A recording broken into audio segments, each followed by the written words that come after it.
আপনারা যারা সৌদি যেতে ইচ্ছুক আপনাদেরকে একটা কথা বলতে চাচ্ছি যে দ্রুত কিভাবে আপনারা সৌদি যাবেন। অনেকে দেখা গেছে যে মেডিকেল করলেন ১-২ মাস ৩ মাস লাগে ভিসা হয়ে আপনার ফ্লাইট হইতে। যারা ইমার্জেন্সি যেতে চাচ্ছেন তারা কি করবেন, প্রথমত আপনারা পুলিশ ক্লিয়ারেন্সটা রেডি রাখবেন। তারপরে মেডিকেল আগে টেস্ট মেডিকেল একটা করিয়ে রাখবেন। দেখা গেছে কোনো সমস্যা থাকলে এটা আপনার পরবর্তীতে দেখা গেছে আপনার এটা ট্রিটমেন্ট করে ভালো হয়ে তারপরে আপনার মেডিকেল যে অরিজিনাল মেডিকেলটা তখন করতে চান ভিসার জন্য। পুলিশ ক্লিয়ারেন্স, তারপরে হচ্ছে টেস্ট মেডিকেল, আর এই দুইটা জিনিস মোস্ট ইম্পর্ট্যান্ট হাতে রাখবেন রেডিমেড। যখন ভিসার জন্য অ্যাপ্লাই করবেন প্রথমে আপনার এজেন্সি অথবা আপনার কোনো নিকটস্থ কারোর মাধ্যমে যদি আপনার সৌদি যেতে চান তাহলে দেখা গেছে ফ্রি ভিসা অথবা কোম্পানির ভিসা, বিভিন্ন ভিসা থাকে ক্যাটাগরি।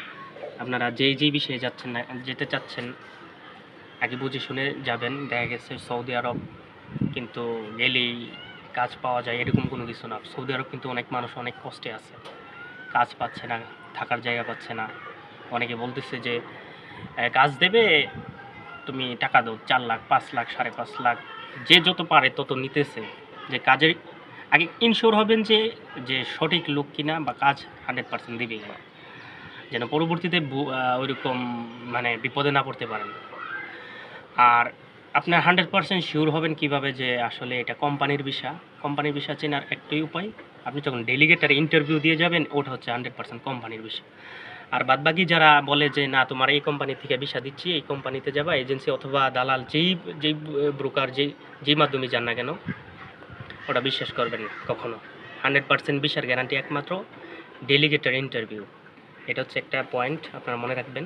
আর দ্বিতীয় বিষয়টা হচ্ছে যে আপনার কোম্পানির বিষয়ে যাবার চেষ্টা করবেন। দেখা গেছে কোম্পানির বিষয়ে গেলে ফ্রি ভিসা অথবা কোম্পানির বিষয়ে দুইটা বিষয় থাকে বেশিরভাগ।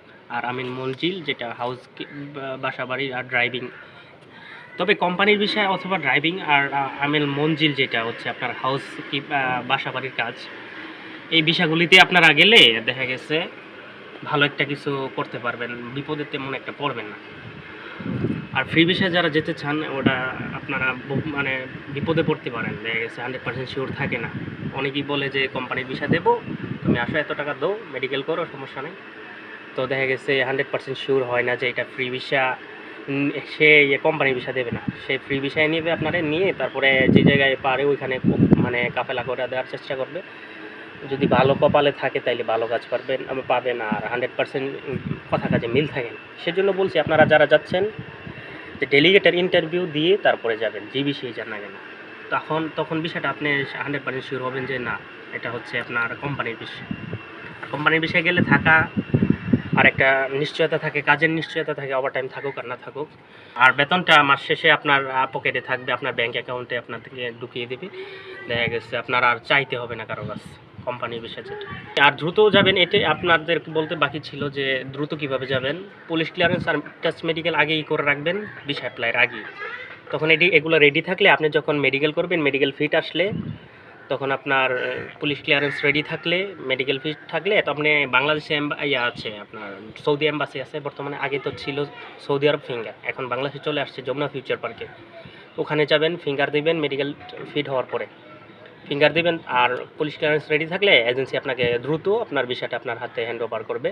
ফিঙ্গার দেওয়ার 1 সপ্তাহ পরে আপনার ভিসা স্ট্যাম্পিং হয়, আর এর 1 সপ্তাহ পরে আপনার ম্যান পাওয়ার হয় আর কি, ম্যান পাওয়ারের জন্য অ্যাপ্লাই করে। তো দেখা গেছে ম্যান পাওয়ার হওয়ার পরে আপনার দ্রুত ফ্লাইট দিয়ে দেবে আর কি। আর ভিসা স্ট্যাম্পিংয়ের পরে আপনার ট্রেনিং, ফিঙ্গার এগুলা করে নেবেন আপনার নিকটস্থ যে ট্রেনিং সেন্টার আছে, জনসংখ্যা ও কর্মসংস্থান ব্যুরো, এগুলাতে যে আপনারা ট্রেনিং এবং ফিঙ্গার দিয়ে দেবেন। আপনারা যারা যাবেন বুঝে শুনে পা বাড়াবেন, অযথা দালালের খপ্পরে পড়ে নিজের জীবনটাকে বিসর্জন দিয়েন না, বুঝে শুনে পা বাড়াবেন। দেখা গেছে আপনার 100% নিশ্চয়তা দিতে পারবে এরকম লোকের কাছে টাকা জমা দেবেন। টাকা নিয়ে কিন্তু অনেকেই প্রতারণা করে। দেখা গেছে ভিসা দেবো, টাকা দাও আগে, তো টাকা আগে দেবেন না, ভিসা হওয়ার পরে টাকা দেবেন সবসময়। এই জিনিসটা মাথায় রাখবেন। এই কথা বলে আপনাদের কাছ থেকে বিদায় নিচ্ছি। যারাই যাবেন সুন্দরভাবে যাওয়ার চেষ্টা করবেন, ভালোভাবে, ভালো একটা লোকের মাধ্যমে। ভালো থাকবেন, দোয়া করি। আসসালামু আলাইকুম।